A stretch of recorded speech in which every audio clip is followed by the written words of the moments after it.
Hello and welcome to B&H's Roundtable on the Panasonic S1H. Around this table we have a bunch of different shooters. We have Craig Adams, solo hiker extraordinaire, Doug Guerrera of B&H fame, we got Nick Davos, Varicam shooter, and Sean Davis, also phenomenal Varicam shooter. We're gonna jump right into it. Everyone here has had a chance to play with the S1H aside from me. So I'm gonna turn this over to everyone here and kind of like, let's get this discussion rolling. Let's talk about some of your kind of experiences with the camera right now. So Craig, I know you were just out hiking. Yeah. Tell us something. I do a lot of hikes, but I took this camera on a very difficult and wet hike in upstate New York in the Adirondacks. Highest point in New York, brought it all the way up there and got dumped on with rain. How did it handle the weather? It handled fine. It was covered, still worked, did fine, and it's still working today, which I'm happy about. Is it that camera right there? Yeah, right here. I had a 14 to 24. This was my entire setup. I pretty much just put it on a tripod or shot handheld, and I'm definitely a minimalist, so I tried to keep it as small as possible and hike with it. Nice, nice. And then Doug, you just shot a commercial for us. Yeah, we did a spec commercial for it. So, we tried to do it as methodically as possible. We didn't rig it out like this, but it's nice that you can be minimalist, as Craig was saying, in terms of the setup. And these days, the shots you can get are phenomenal. But we had pretty much all the crew that are here shooting this video right now. We all put together a spec commercial, and it was fun. It worked pretty well. The camera was an early version, but it worked flawlessly as far as I could see. And it fit right into your workflow? Yeah, I mean, we can eventually get into the editing of that, but because it is a 6K camera. But otherwise, I do typically use a GH5, so it was very familiar for me. So I can't really say I saw too many new things in terms of my experience with it, but visually, the quality, the fact that this is, to me at least, basically like a full-frame GH5 was really cool. Nice, yeah. No, I mean, it sounds awesome. Everything that I've seen from the specs seem just like a GH5, just push the bar up and up. You just shot on the end of a car? Yeah, so my piece was called The Mix-Up. It was supposed to be a story, but I didn't have the time to put it through. But it's pretty much fighting, running in the rain, parkour in extreme heat. It was like 105 degrees. Oh, wow. And also, like, I set up my camera very minimal, even smaller than this. I actually had it on a Ronin and just built a cheese plate from scratch and just put like a little follow focus on there. And it was easier to run around with at that point. Because it's hard to like mount this kind of cage or those cages to like a Ronin. Right. S, and unless you go to like a bigger Movi or something like that. Right, and then also your weight gets out of control. Yeah, it gets out of control. Like I tried to mount that monitor on the Ronin S, it was just like, the battery wasn't having it. Right, no, fair enough. Yeah, but the battery life's amazing, the rain, heat. I mean, we didn't get to snow yet, so I'm sure it'll be fine in the snow too. You didn't find any snow, Craig? No. No, just rain. But the cool thing is you can mount almost any lens to this camera. Like almost any lens. There's an adapter for it. That's the good thing. So if you want to go larger on a PL lens or a small lens like an M mount or Canon FD lenses, you can pretty much mount anything. Yeah, that's one of the beauties of Panasonic going to this L mount is that there's an adapter somewhere. They're really limited with like an EF mount where there's like, I guess the flange difference is smaller or it's like larger, so you can't really mount, so you can't mount these small lenses to it. And then Sean, you were out shooting? Yeah, just, I've done a bunch of stuff with the S1 and was really looking to implement the S1H into a larger workflow. And so I did some tests where we actually had 3 people in the front of a Porsche Panamera and were able to get a shot of the driver basically by getting the camera right in front of them. And the larger sensor, obviously, you've kind of know I've been since like I think GH2, GH4, I've kind of dabbled with the GHs and big on Anamorphic. So so it was evaluating it to fit into that workflow. And the opposite of what the rest of these lads are doing is kind of more or less, I'm building it out to be a full professional camera. But the advantage is, as Nick mentioned, was the narrow flange distance. Particularly the big deal for me is obviously shooting anamorphic on a full height sensor, as opposed to, I've done loads of anamorphic on the 5 and 5S. but having a full height sensor with anamorphic acquisition is like, it opens up the range to a bunch of other things. So Nice. that's a big, and then the other thing is, there are other small cameras you could use, but the fact that this is now full vlog was huge and integrated into the workflow with the Varicam and the EVA one. You guys are legit directors, DPs. I'm like over here pointing you in the The other thing I woods. wanted to actually point out as well, like a lot of people don't know this, there's a little screw piece here. So when you put the PL mount, there's companies that are actually hard mount, so you don't get any shifting and it actually supports. So like, you're not gonna get any wiggling, and you're also gonna get like sort of like a much more stable mount when you're mounting a heavier camera. Which is the beauty of a PL mount, is that once it's locked in, Once it's you're locked in, you're locked. Unless you're on like on a much larger zoom, then you need like support. But So now that's that a good feature. Now that we've just been like dumped on with like tons of stuff and like really high production, I want to jump back over to like really quick editing. So you were out shooting, you're minimalistic. Yeah, minimalistic in shooting and editing. So I was on Final Cut Pro. First time editing 6K. Never seen that before. Never. Did you guys shoot in 6K? Or? No, it's still in 4K. Was I I think it's supposed to? fine. It's good enough. I think it's honestly good enough, and it's just like, Yeah. I think you probably have probably a more recent firmware than we had access to. Yeah. So. I was going through the settings and there were a ton of options, but I just went right to the top. I'm like, 6K, let's do that. yeah, that's the good thing. There's like 40 codecs on here. There's like 40 different A lot of options. like there's like a million anamorphic options, there's a million 17:9 options, full frame options. So we were talking about punching in, right? So when you're shooting in 6K and you guys are all delivering in 4K, right? So what does that mean to, like, if I'm a shooter and I'm coming in, I'm like, hey, I'm a 6K shooter, or no, I'm uploading to YouTube, I'm a 4K shooter, right? Or if I'm setting something up, what is that extra? So we did for the spec commercial, the way I originally storyboarded it was to have some dolly shots in it. And we did bring a dolly, but time was limited, so we decided to nix the idea and we just didn't use it.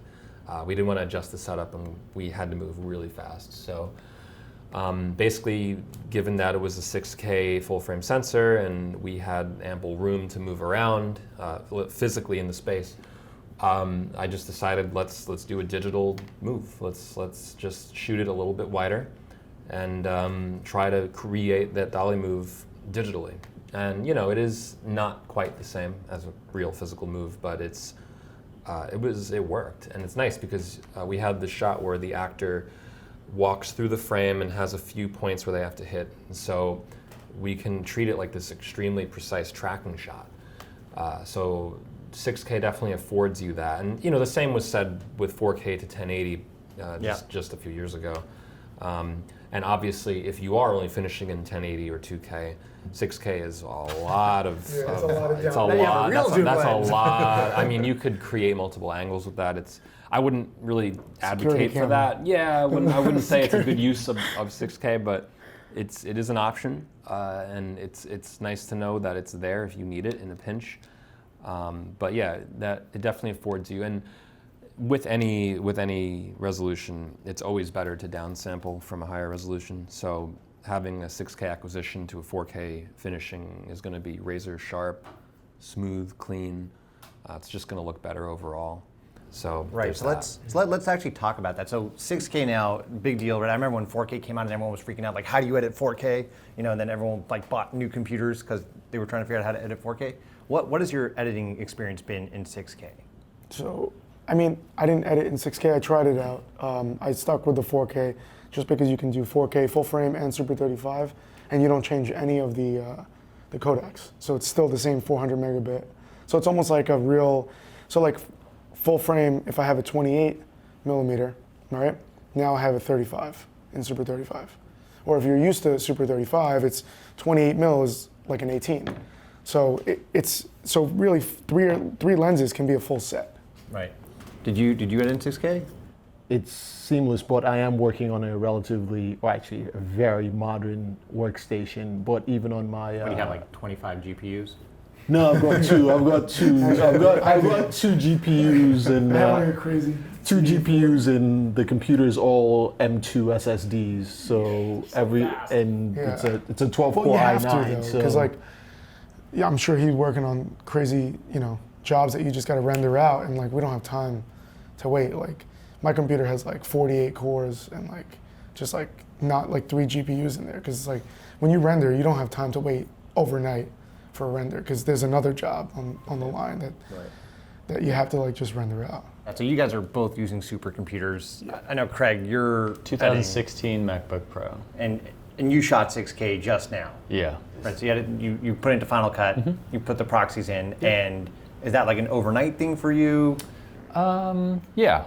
Are you guys Final Cut or no? No, DaVinci Resolve. So if you're struggling, you could, if you have a slower computer, just add render optimized media, and it just fixes everything. It already generates proxies for you, and you don't have to worry about relinking. And But it that just makes new files, and you It have makes to new wait files. for it to do that. Yeah. well, I mean, it's the same it's the same concept. You still have to render files, so that's it depends. I feel like SSDs are so cheap now. Everybody should just buy SSDs. Get a bunch of Yeah, if you're- SSDs, USB-C. Well, yeah, no, because the thing is, it's like it depends. Like when even if you shoot like an interview, right? You get a spinning drive. Say you have 2-3 cameras, you're waiting 3 hours after set. Right. That's not good. These guys shot 6K. So yeah, we shot 6K. There's a lot of factors that go into proxy editing. I'm actually in the middle of making a proxy video on how to use them. But I'm actually a pretty firm believer in using them regardless of your computer, simply because I love to cut like super fast. Like if I can't hit the J or the L key like 8 times and go like I don't want to edit with it. So I want to have like buttery smooth editing no matter what. And besides, realistically, you're going to want to have multiple layers and effects. So it's not just the video. I like proxy creation regardless. So we work on 2013 Mac Pros, so a bit dated at this point, and we're also in Premiere. So kind of to go on what Sean was saying is that, the software really does change. And I do find DaVinci does have a faster playback with actually almost any file. And that has to do with its reliance on GPUs and the fact that it can leverage 2 GPUs or multiple GPUs if you have the studio version. Whereas Premiere doesn't use the GPU for actual decoding, to my knowledge. It uses it for the image rendering on the screen, but not the decoding. The decoding on the Mercury engine for Premiere can go through an Intel hardware decoder. Final Cut Pro 10 can actually do the same thing, which is why certain codecs allow it to work natively. If the hardware block doesn't support it, it will require the processor to decode it, which is why you need to just deal with the slowdown or create proxies. HEVC, because it's so new and because a lot of the camera formats that we're seeing are so esoteric, we're seeing 10-bit 422 versions of these codecs. Most of the hardware decoders don't natively support it. You can get around that if you have GPU decoding in DaVinci or something like that. But Premiere users or Final Cut Pro 10 users, they'll probably have, I imagine, a little bit harder of a time, but it's still something that can be done. And all I did was I made myself a custom proxy for it. I had to support the native 3:2 ratio, so I did the math and I made like a 1080p equivalent of that. I forget exactly what that went We're down going to to. need the whole write-up after this. To be honest, the funny thing is that you say that. Like, I never had to do math in my life until you start shooting like different formats like this. Yeah, I 'Cause mean, it's like you have to you like can try get to figure it out. well, you can, if you also want, you can go online. You can Google like Yeah. aspect ratio calculator and find it out that way. But basically, I made my own ProRes proxy preset for Adobe Media Encoder, and that's it. That's what I did for it. How long did it take you to render everything? Oh, I didn't time it, but it You did. just I let mean, it we didn't shoot an enormous amount of footage anyway. So I would say in total we had maybe 50 minutes worth of footage total. All right, So that's not it bad. wasn't a lot of footage to begin with, and I would say maybe that took about 2 hours to do. So, Okay. a little under real time. It was a little less than half real time, but obviously, if you have a lot of footage, if you have a high shooting ratio, It'd be cool it's, to incorporate second SSD as a proxy. Well, that's the big You know, 'cause difference that's the between thing, this. the- Like the we're Vericam, Vericam yeah, guys, so so we we put an used to- SD card in. There's a proxy right there. 'Cause Yeah, we don't honestly, even have to think about Yeah, it. that Same process. That's something that we are actually going to talk about. Is that some cameras That do process have- you're talking about Yeah. kicked me back to my EX1. I'm like, is this 12 years ago?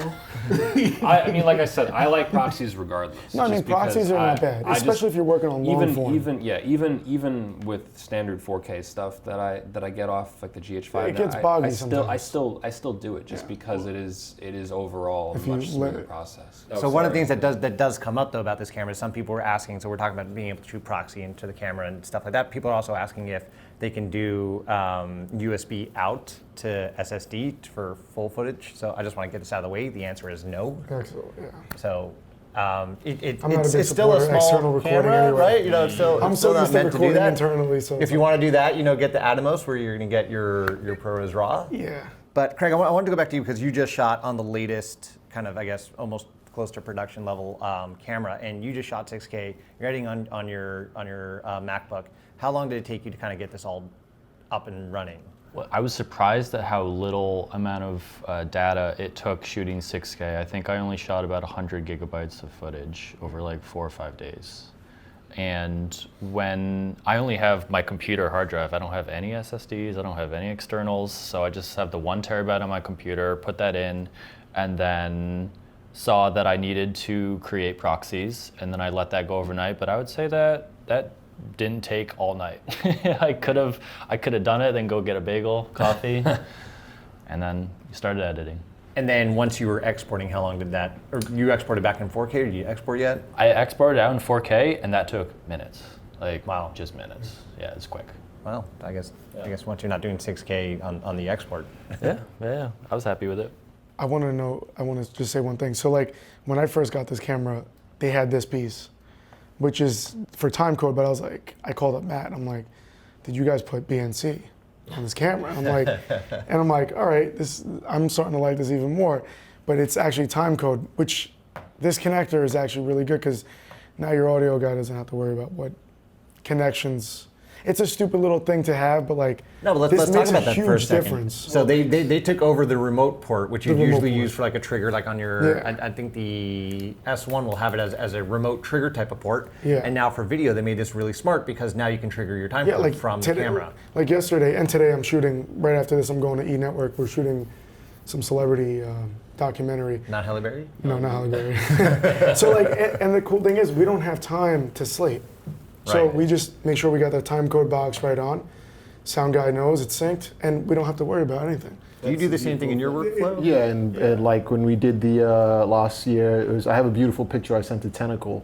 Last December, I did the Tyson Fury, Deontay Wilder, this thing at the Staples Center, and we just had 10 cameras on a table with all tentacles, like everything from a GH to Reds and an Ari with all time code. The beautiful thing is that all these synced. large multi-camera situations, which for someone who's doing, say, just like mirrorless, they may not know or care about this thing, but when you're doing these large productions with multiple cameras, time code's a lifesaver. So and Tentacle offers you the ability to do it over the audio port, but here, where this actually gives you a proper time code in, you could use something like the time code out from a sound devices, or I don't know how accurate the clock would be, so I'd want to keep time code being fed into the camera. So I would strap a Tentacle to this and 100%. just leave it on there. And which means that your guy can go off and shoot whatever, as long as you have your app running and the time code sync is getting fed to all the cameras.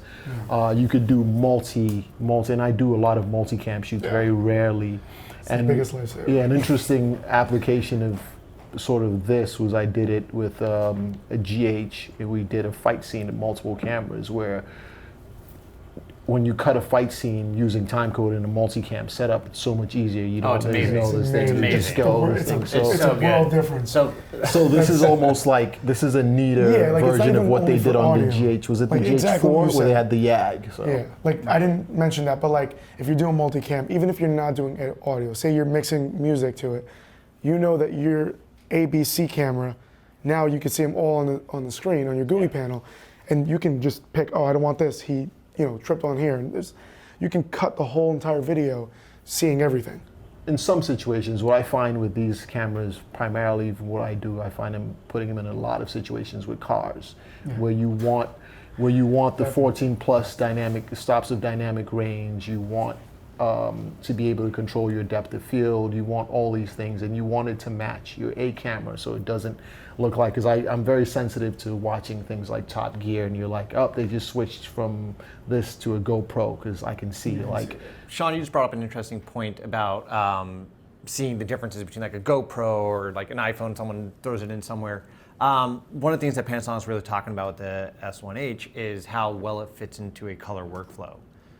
We mentioned that a little bit earlier. Doug, you want to kind of jump in? Well, yeah, it's got 14 stops. It's got the full vlog, which is really nice. I've had very minimal experience with the I guess the more professional, the Varicam lines. I've used the EVA once. So I've seen the full vlog at least once, but for the most part I'm on vlog L, and it's nice because technically they are completely compatible. So you could include those cameras as well into the same workflow. But I mean, one thing I liked was just putting it into an ASUS color workflow and watching it just turn into this beautiful, colorful, dynamic footage. I did grade it in DaVinci, but I also just tried it using one of Panasonic's, I think they have like 33 LUTs available for vlog, and it worked very well. So I got really nice saturated colors, actually more than I expected.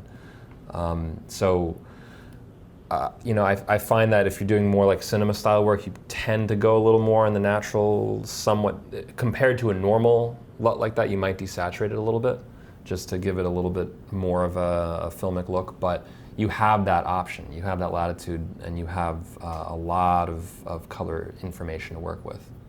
The 6K format, I believe, is 420, but it is at least 10 bits, so there's that. So that does offer a nice amount of gradation.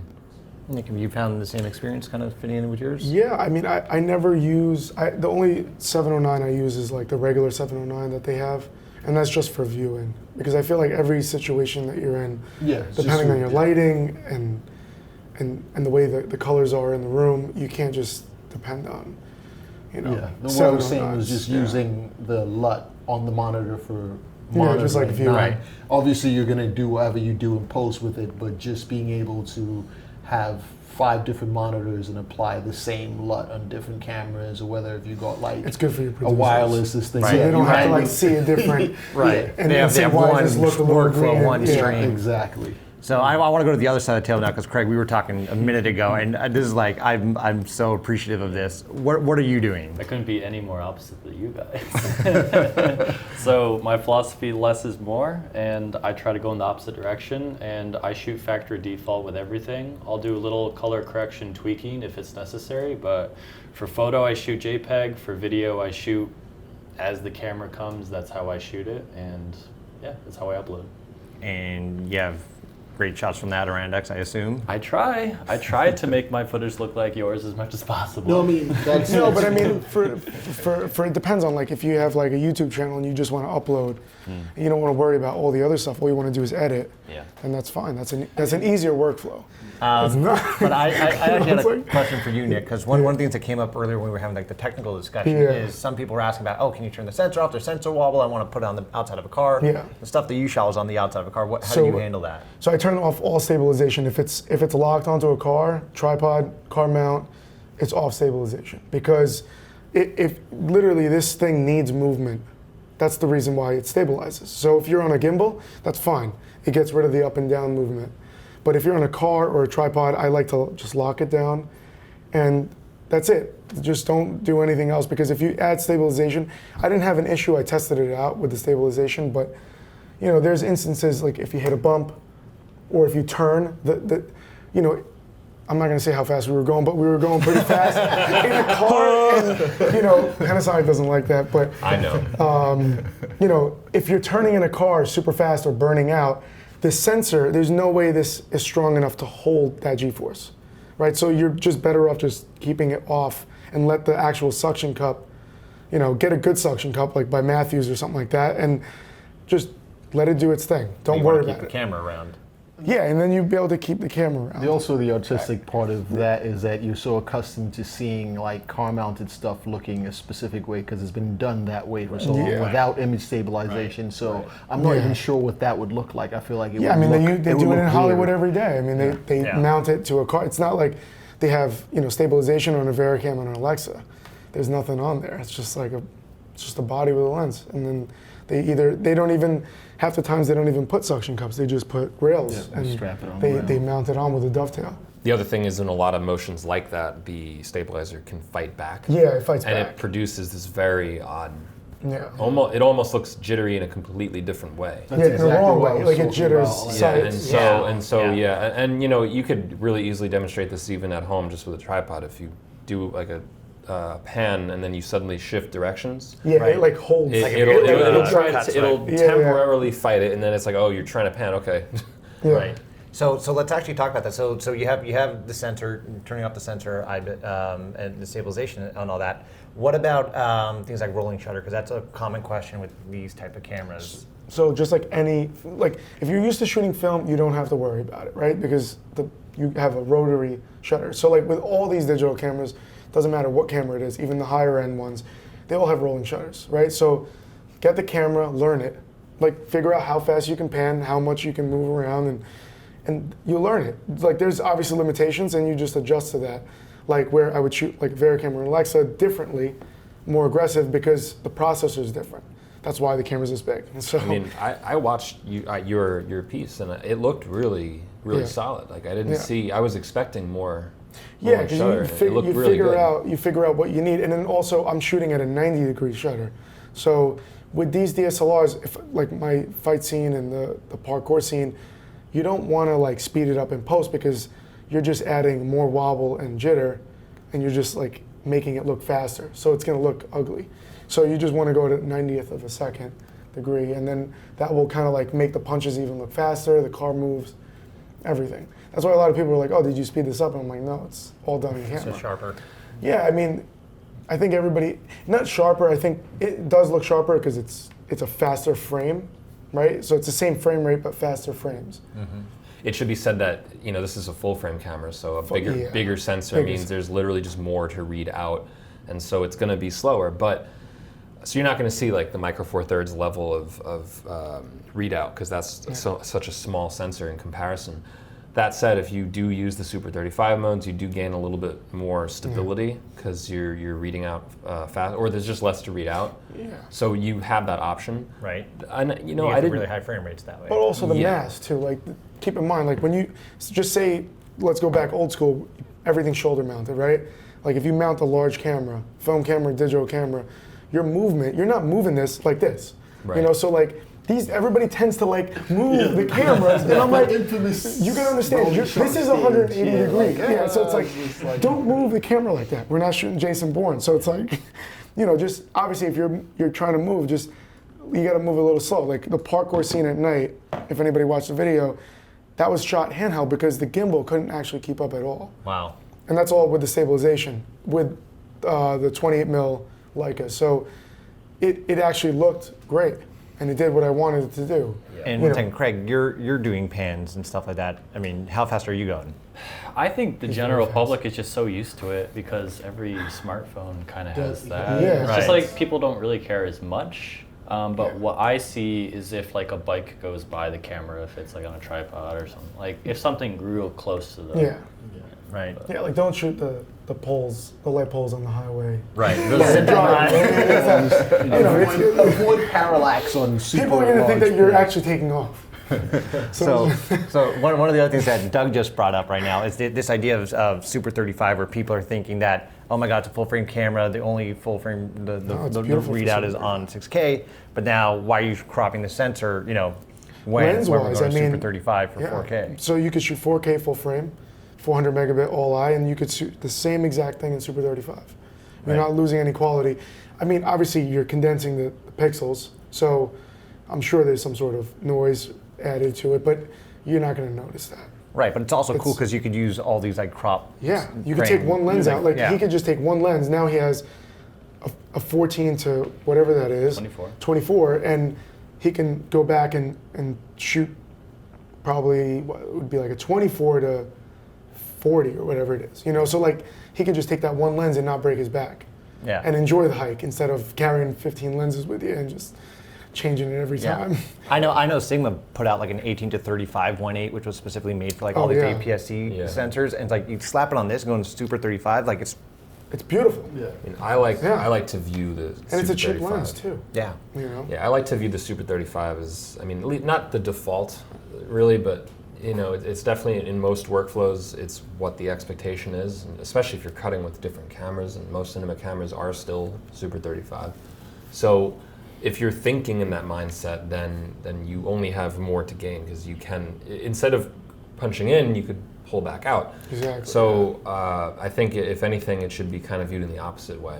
Also, there's the whole anamorphic lens thing to mention, Yeah. which is Full height, yeah. yeah. So It's- you have full I height. mean, that's huge. So, right, we brought that up a little bit ago. I don't know what full height anamorphic means. So, if someone can break this down for me. Well, it just means that when the height of the 4x3 area of this thing, you just get more height. There was a standard for what the height of the sensor would be, just like there was a standard for a Super 35 and this thing. So when you shot anamorphic, you wanted a sensor, a Super 35 sensor that was X height, which I'm blanking. So when on you the de-squeezed exact- it didn't look like Yeah, a so it's like panorama. 17 by 9 Yeah, for the well, yeah, when Super you- 35, normally 16 by 9 or 17 by 9. Yeah. Right. You know, So- and when you get into the full height, like I don't know, like the area is like 1.55 or something like that. So like that's your full height.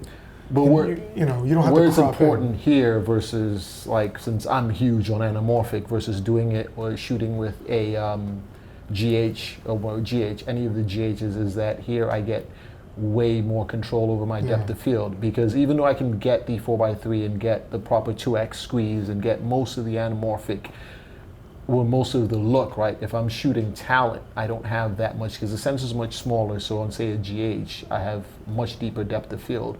On a larger sensor, I have that You can the actually effect get the of real the effect. you get the effect You of get the- your It's really hard to wide explain, with yeah. the Exactly. That's the thing. A field. lot of Yeah. people think that anamorphic is just a wide aspect, but like true anamorphic, like the same, like you were talking about, like the actual full size. In order to get that look, you need a full height because Right. you can't just crop a 16 Right. by 9. It just doesn't. But then it looks like you just made a panoramic. Well, Yeah, because the depth of field is not. It's just not there. Like you said, Yeah. there's no effect. There's no. Wait, I can't just shoot wide and put black bars on top? It doesn't. No. I've done I that mean, the whole you. time.